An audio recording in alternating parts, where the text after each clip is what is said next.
பொடி செய்ய போகிறோம். இப்போ இட்லி பொடி செய்கிறதுக்கு ஒரு கடாயில் கொஞ்சோண்டு எண்ணெய் ஊற்றிக்கணும்.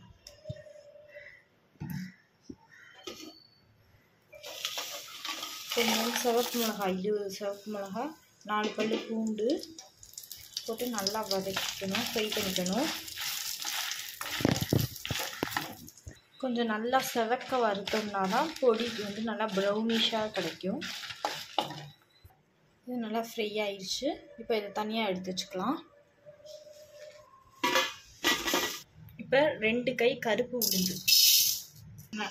உளுந்து நல்லா சிவப்பாகிற வரை ஃப்ரை பண்ணிக்கலாம்.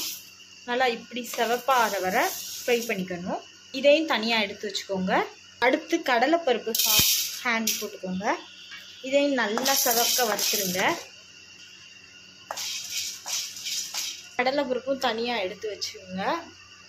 அதுக்கப்புறம் ஒரு கை அரிசியும் நல்லா போட்டு சிவக்க வறுத்துடணும். கொஞ்சமாக பெருங்காயமும் போட்டு ஃப்ரை பண்ணிக்கோங்க.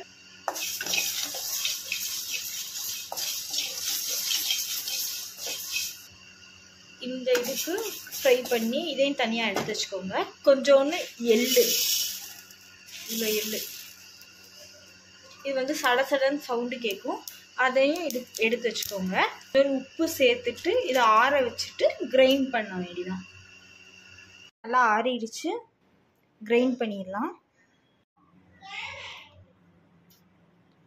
நல்லா ஆறிடுச்சு. கிரைண்ட் பண்ணிடலாம்.